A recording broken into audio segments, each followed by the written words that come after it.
Hey, welcome. Thank you for coming to listen to the Lichen Sclerosus podcast. My name is Kathy, and this is our journal of learning about and living with lichen sclerosus.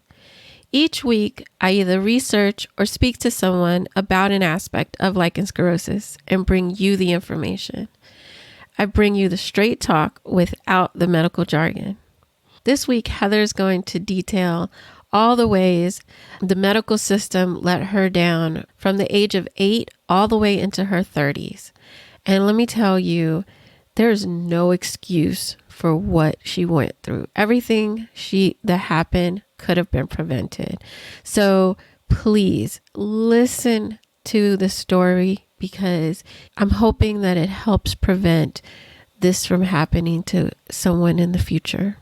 Lichen Sclerosus podcast is sponsored by the Lichen Sclerosus Support Network, a group of creators bringing awareness, information, education, and most importantly, support for people with lichen sclerosus all over the world. Be sure to support them by following them on Instagram or Facebook at Lichen Sclerosus Support Network. Without further ado, here is my conversation with Heather Cooan.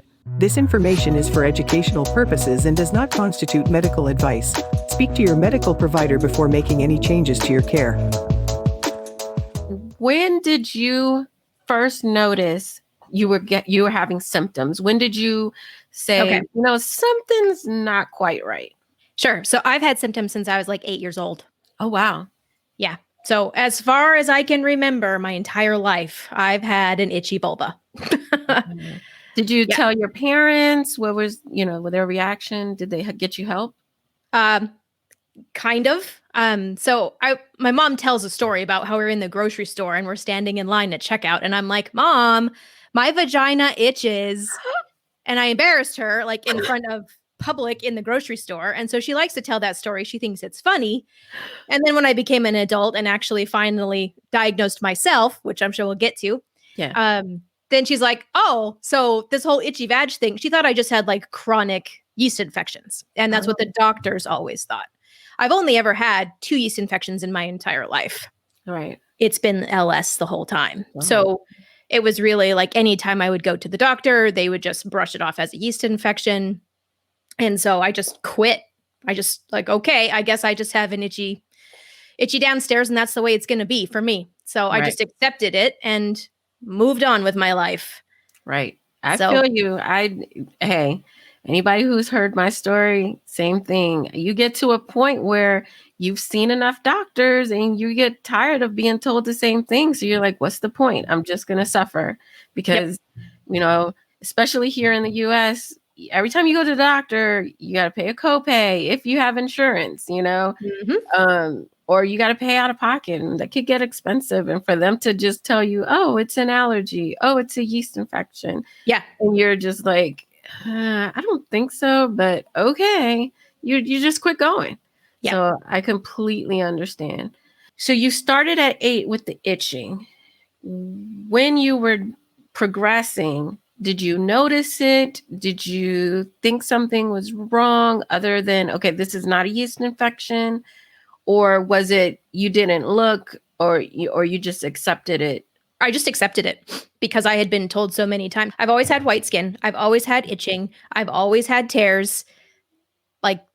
And I've had several doctors look at it and it was just blown off, or they're like, meh, it's no big deal. Or change your underwear or wash more often, or maybe it's a hygiene thing, or like they just they just blew it off. Like you're dirty and maybe you're just not doing it right. And you're like, figure out how to take care of yourself and get out of my office is kind of the attitude that I got. Gaslighting.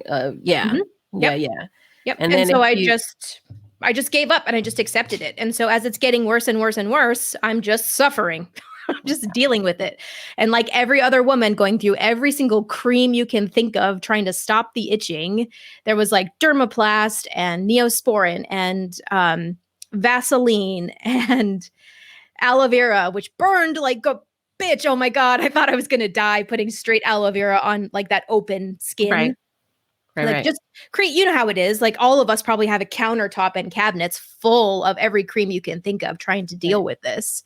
Yeah. So I never made the connection on my own that it was an internal issue, not an external issue. Like it's not a skin problem, it's an internal issue. And I didn't make that connection on my own. It wasn't until later that I got there. When did you start going to the doctor for yourself and kind of advocating for yourself? And what did the doctor say? It wasn't until I got cancer. Oh, wow. Until I finally started like forcing people to pay attention. How old were you? 37. Wow. So I went undiagnosed for 25 years. And that is how I ended up with cancer. At the age of 37, I was a crazy, high-powered marketing executive, growing revenue for like big tech companies, like sitting in the C-suite, just about getting groomed to go in as chief revenue officer, that kind of thing. Wow. So I was under a ridiculous amount of stress. Unfortunately, one of the organizations I was part of has a very, very toxic workplace culture. Mm-hmm. And that plus the high-profile role I was in was just too much. And I was under immense stress. And that's when the LS was at its worst. Stress will do it to us, won't it? Yeah. Well, it was way more than just stress, as I found out later. I started to work with a naturopath. But that's when it was at its worst. And my vulval skin was white like paper. Like it was shiny and it was white like paper, the entire area. That's when it was at its worst, and I was having trouble walking. It was so painful and so inflamed, and I developed a tear that would not frickin' heal. It just wouldn't heal. So at 37, things are getting really, really bad, and eventually it went from a tear and grew into a mushroom. So I had a growth. It was like a centimeter or a quarter of a centimeter. Oh, wow. So out of the tear closed and just kind of grew up into this mushroom-looking structure, kind of like a pimple, but it had like a mushroom shape. Wow, I mean, that would have freaked me out. Yeah. I would have been freaked out. Yes, and the pain and the itching changed. Okay, it became more severe. Okay, and the itching was like a burning itch. Like there's regular lichen sclerosus itch, like that I can't handle myself. I'm sleeping and I must scratch. And oh my God, it feels so good to scratch. Right. Like there's that. But then the cancer itch is like, oh my God, painful burning itch. And so not burning when you scratch, just burning when it itches. Both. The itch became a burn, and then a scratch was like, oh my God, searing pain, cannot walk. I can't handle it. Oh, wow. So this was going on for, it probably took 6-8 months for it to go from a tear to that growth, maybe a year. I don't know. I'm not good with time, but it took a little while. And during this time, I am researching the entire internet. I'm like, okay, doctors have been no help up until this point. Obviously, this is progressing into something real serious. Right. And so I have to get it figured out. Right. But doctors have never been helpful with anything. Like when I was diagnosed with Hashimoto's, a nurse practitioner told me, well, you can take meds if you want to. They'll help with weight loss. So I didn't take meds.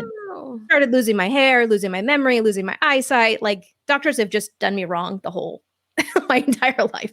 How did it affect your relationship when I'm sure you having this growth and you're not being able to be sexual? Yeah. So actually, like I said, this was going on for 6-8 months at least, while I was trying to figure out what was going on with my body, and things were getting really, really bad. And of course, no sex. But I wasn't, for some reason, like I wasn't upfront with him about what was going on.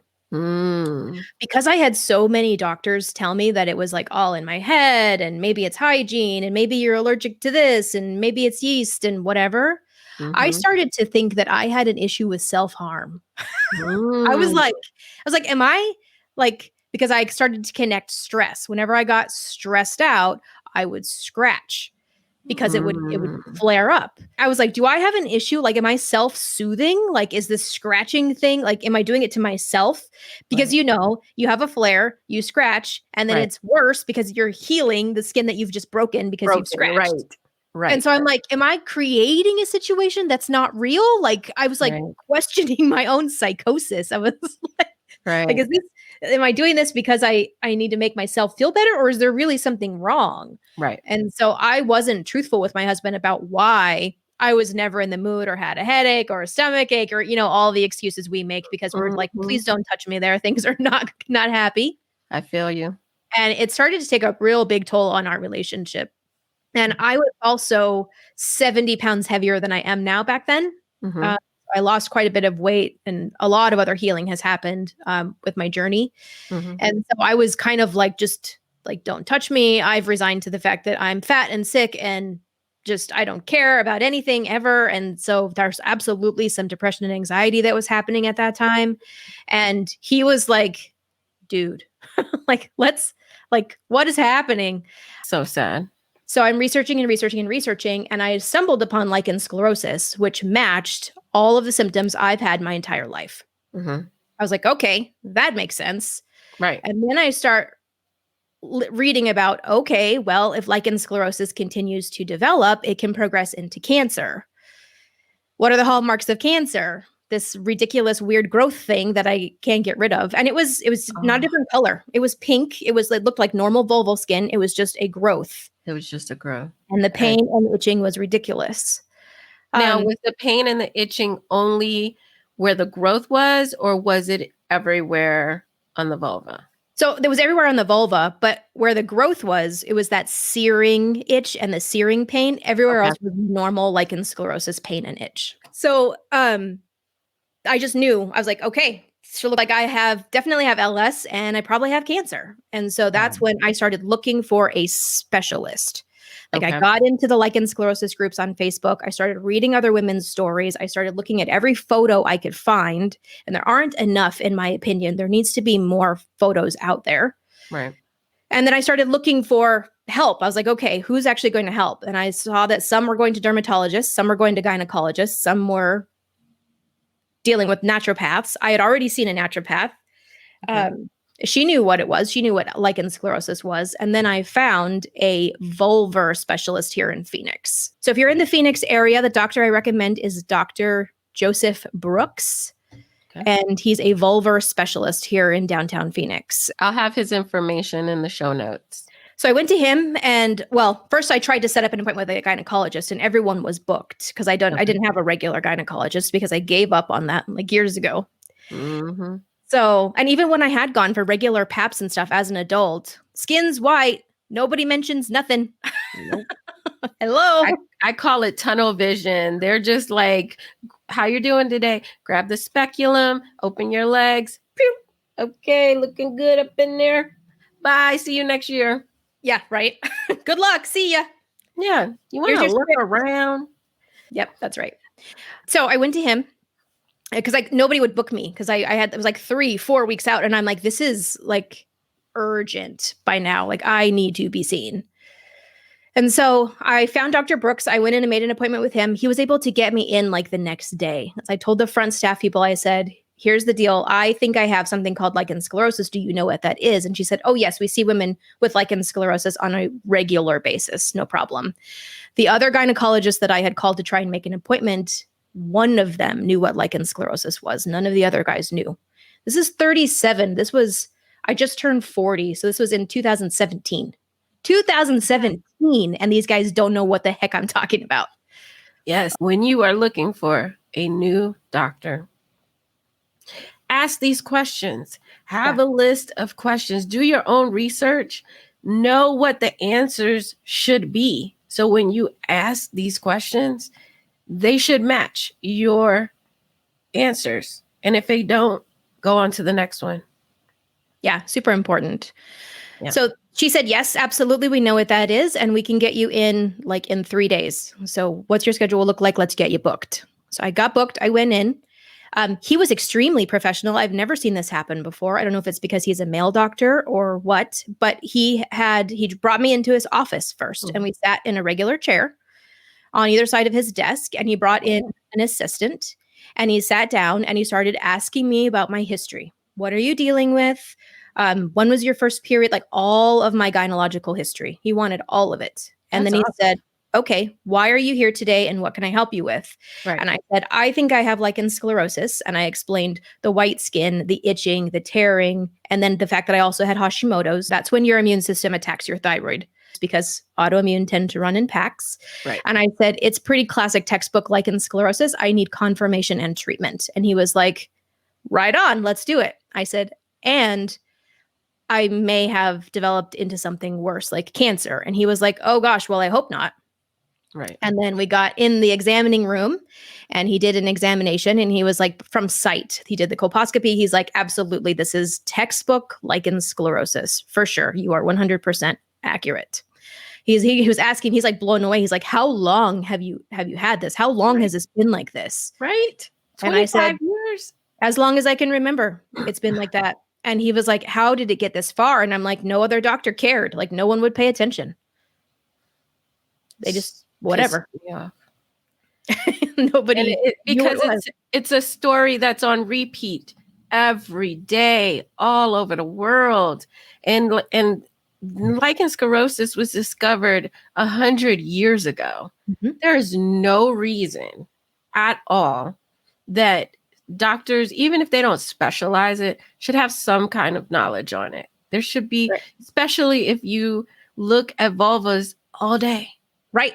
You Right. know, if you're a gynecologist, there's no excuse whatsoever. Yep. Whatsoever. And then he noticed the growth and he was like, and he started touching it and moving it around and it was solid. So that's one of the big indicators if it is something to be concerned about like cancer or not. Is it a fluid-filled growth or is it just a solid mass? If it's a solid mass, that's a major concern. If it's fluid-filled, you're probably dealing with a sebaceous cyst or a boil or something of that nature, which a lot of women with this condition also get. I'm sure a lot of us have had boils on our mons and on the insides of our thighs and those types of things. Yeah, blood blister. A blood blister is Yep. what sent me to the doctor the last time. I hadn't been to the doctor in like 2 or 3 years because, again, I was tired of hearing, oh, it's just an allergy or, Mhm. you know, whatever. And then I got the blood blister. I thought it was like a hair bump.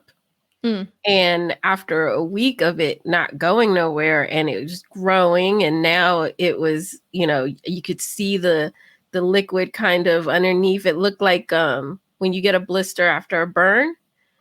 Sure. And I was, you know, it was like, okay, I know I didn't burn myself down there. Yeah, and right. this is not going away. And then, of course, I went on Google and I started seeing about vulvar cancer. And I'm like, I've got cancer. Mhm. You know, and I'm calling, you know, the doctor frantically. But if you want to hear the full story, go back to my diagnosis story and you can hear all about it. So let's get back to Heather. He's looking at this growth. It's solid. What happened? He said, I need to take a biopsy of this. Mhm. And I was like, I was prepared for this. I understand. Let's do it. And so he took a punch biopsy of the growth itself. Did it hurt? The most painful experience of my life. I took ibuprofen before I went to the appointment because I was expecting a biopsy either way because of the investigative adventure I had been on in the interwebs. And then when I got there, I was like, okay, well, I've already taken ibuprofen. I'm ready. Let's do it. And then he punched that sucker and it was okay at first. And then he cauterized it so that it didn't bleed all over. And it just, the pain just kept building and building and building and building. I had a real hard time. Oh, he did. He used lidocaine. Absolutely. What? And it Yeah. still hurt like that. It still hurt like crazy because cancer is a cell that has gone out of control in terms of replication. Right. So there were more nerve endings in that little growth than probably my whole vulva. So when he chopped into them, oh man, it hurt like hell. So he took the biopsy and then he cauterized it. And then I had a tough time driving home. And I spent probably 4 hours after that appointment in excruciating pain on the couch with a bag of frozen peas on my vulva, trying to get the pain to chill. Did he at least give you pain meds? No. No. He said, take more ibuprofen when you get home, put some ice on it. He's like, it will pass. I know it's painful.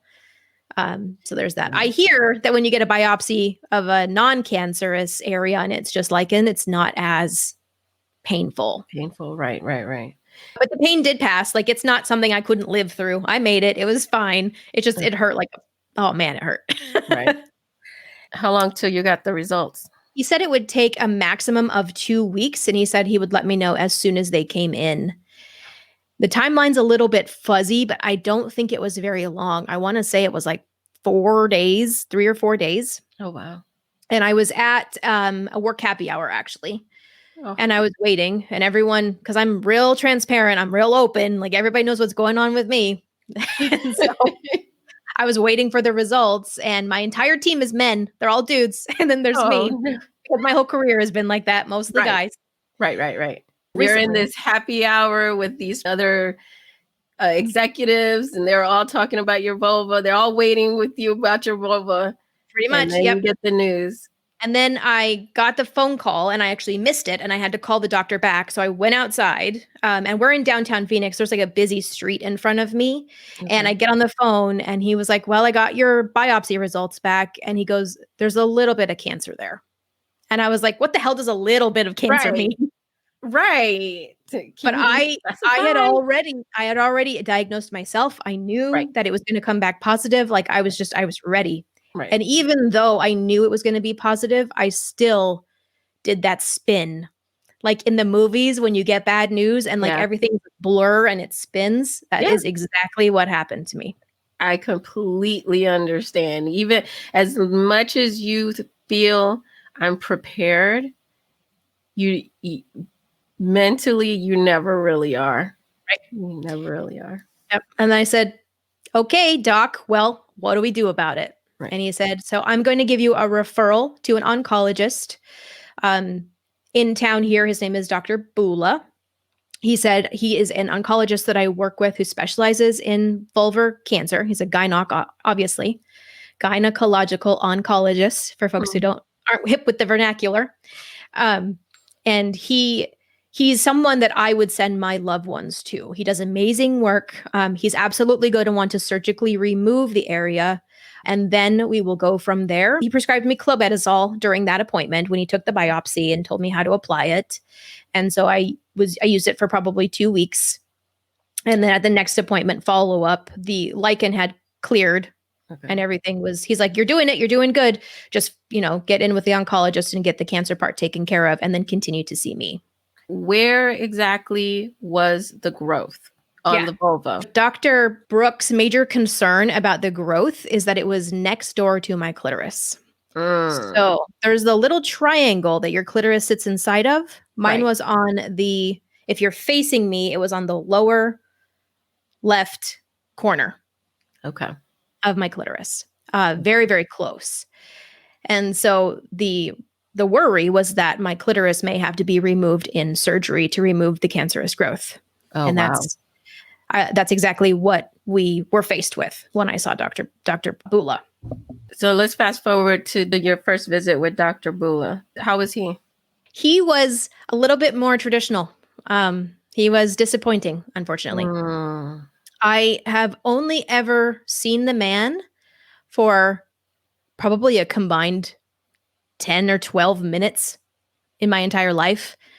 Like not counting the part when I was under anesthesia and he was performing surgery. Mm-hmm. So did he even come in? I don't think he came in. So my first meeting with him, very first, and I didn't something happened with the referral. So they sent the referral, but then they didn't call me for an appointment. So I had to call and track down the referral and see what happened and then make my own appointment. So they didn't even reach out to get scheduled.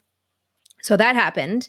And then at my very first meeting with Dr. Bula, and a lot of his patients love him and revere him. So every single person's individual experience with a doctor is their own individual experience with a doctor. This is just mine. So anybody out there listening who loves Dr. Bula, I'm really, really glad and happy that you love him and you're having a great relationship with your oncologist. My experience is different. So first time I went in, he had a student. So he's actually like a teaching doctor. Mm-hmm. He has residents that he trains. And so she came in and she started going over the history, going over my symptoms, going over what to expect, how things normally work. And with vulvar cancer, first line of defense is always surgery. She said, in most cases, the cancerous area can be removed. And if we're able to get all of the affected tissue out, you may not ever need to worry about it again. That may just be the end of it. And you're fine as long as you keep your lichen sclerosus managed. Right. I said, cool. That's what led to the vulvar cancer, was that the lichen sclerosus was untreated for so long and it progressed. So for my listener, as soon as you get diagnosed, start looking at treating your LS. Do not just say, okay, well, I know what it is now and I can live with it, because it is progressive. And if the earlier you can start treating it and managing it, the better you're going to be. A lot of the stories that I've heard, and I don't even think I've heard one yet. I mean, I personally haven't spoken with a lot of vulva cancer survivors, but the ones that I have heard their stories and that I've talked to, it's the same story. LS, untreated for decades. They find out when they have the vulvar cancer. So treat your LS. Do not ignore it. Yep. And then heads up for folks who are in the same boat that I was or are entering into a potential vulvar cancer diagnosis. There are vulvar cancer groups on Facebook as well. Yep. The one that I love is the Vulvar Cancer Awareness Forum.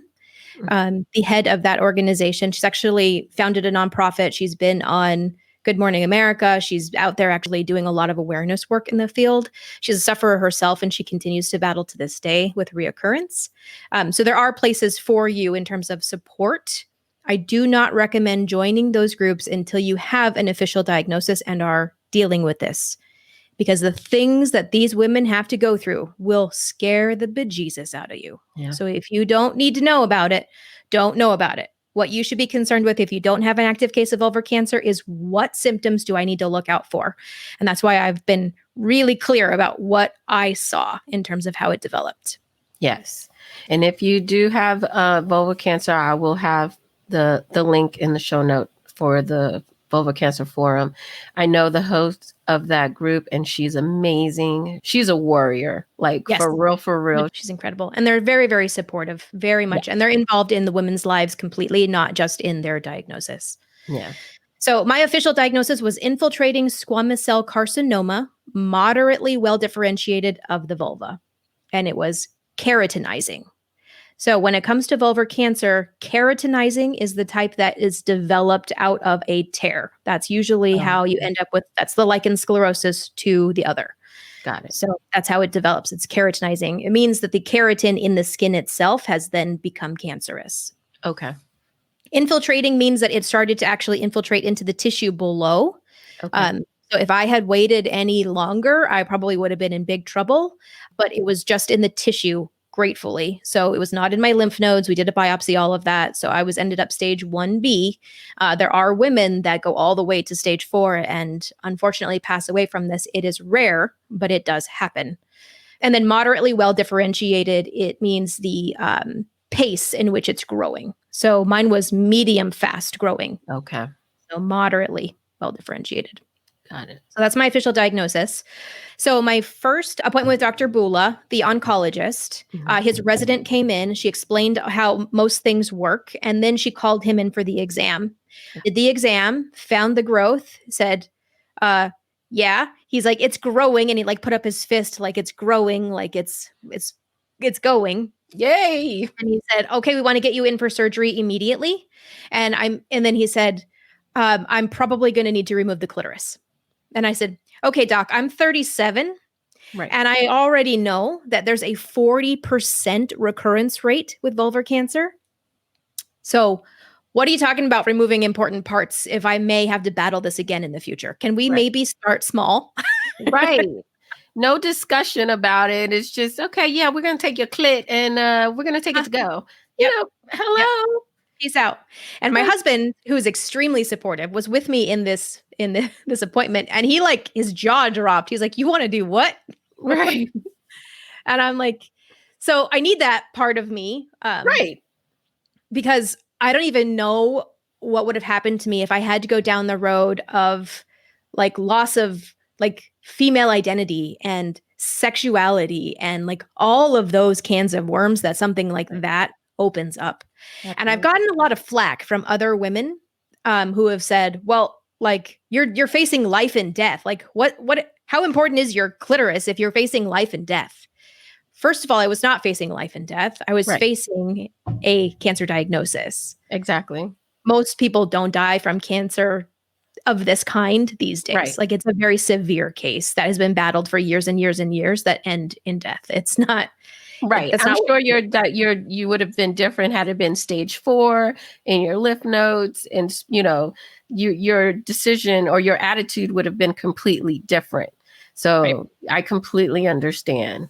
And you're young, you're still in the prime of, you haven't even hit your sexual prime as a woman, Right. so you're talking about taking my clit. I mean, come on, doc. Right. Let's talk about this a little bit, Yep. And then I asked him, I said, well, I mean, the clitoris is a pretty large organ. A lot of folks don't realize that it's more than just the little nub that sticks out from under the hood. Right. It's kind of looks like a clothes hanger, and there's a lot of flesh underneath what you can see. And I Right. said, well, you have to remove the whole thing. And he's like, well, you can't really just remove partial. You have to do the whole thing, which is Wow. contrary to a lot of stories I've read from other women whose doctors were able to take partial. So question that if you end up in my situation and they want to take the entire thing, like all nerves. Wow. I cannot wait for you to hear the rest of her story, because this is strictly just the beginning. Okay. So make sure you come and listen to next week's episode, because you're not going to believe what she did and how she did it. It's truly inspiring. And if you want to read about a total badass, make sure you go and join the Lost Labia Chronicles email list so you get notified the next time Jacqueline posts on her blog. And you can go to lssupport.net/join TLLC. And you might remember Jacqueline from the last episode. The last 2 episodes were her diagnosis story. If you want to get in touch with Jacqueline, go to IG or Facebook at The Lost Labia Chronicles. And both The Lost Labia Chronicles and Lichen Sclerosus podcast are sponsored by the Lichen Sclerosus Support Network. So we love our sponsors. Make sure you go and show them some love and follow them at Lichen Sclerosus Support Network, so that way you get notified of all of their projects when they are coming out. Do you have a story that you want to share? I want to hear it. Come to the Lichen Sclerosus virtual meetups and tell me in person, or virtually in person. You know how that is. So join us every other week on Saturday from 2 to 4 or 7 to 9 p.m. Eastern Standard Time, and tell us your story. We want to hear it. You can sign up for notifications and updates at lssupport.net/connect. lssupport.net/connect. I hope you have an amazing week, and I will talk to you next time. Bye.